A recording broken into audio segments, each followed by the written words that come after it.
Well, I'm concerned because, in fact, the Secretary General is concerned.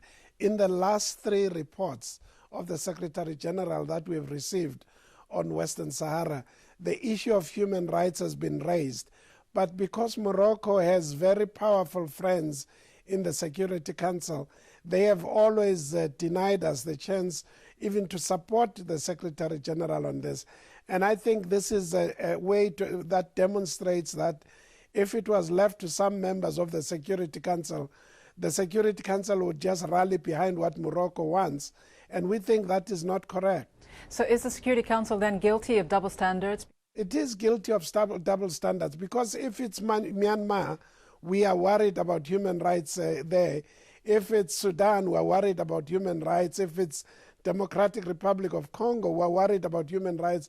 But when it comes to Western Sahara, just because Morocco has very powerful friends, some who are very permanent members, then deny the Security Council of pronouncing on this, or at least the bare minimum is to support the Secretary General, who calls on both parties, Morocco and Polisario, to uphold the human rights of the people in Western Sahara. I assume when you're talking about powerful friends, you mean some of the permanent members of the Security Council, such as France and the United States. So is the Security Council the right place for this issue to be raised, or should it be raised within the Human Rights Council?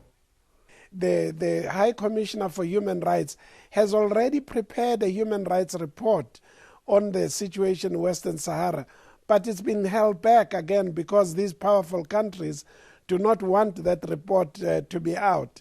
You know, so it's very, very strange that while we are calling on the Human Rights Council now to be very active about human rights all over the world, wherever human rights may be denied, when it comes to human rights in Western Sahara, where Morocco is involved, where Morocco is known to have the support of the United States and France, those reports are just being stifled. They are never being seen. On the very same day that the Security Council adopted that resolution that you criticized, a Spanish judge, Baltasar Garzón, launched an inquiry into allegations of genocide in the Moroccan-occupied Western Sahara. How significant a development is this, and can the Security Council continue to overlook it? I think it's significant because this is another indication that something is not right. You know, when the Secretary General calls 3 times in 3 consecutive reports that I urge that the human rights violations in Western Sahara be looked at, and now you're having a Spanish judge also becoming involved. So something is not right. And it is the responsibility of the Security Council to look in this matter, especially if human rights are related to the maintenance of international peace and security. We've always said that if they are related to that, then it is the Charter requires the Security Council to do this, and we will continue raising it until it is addressed.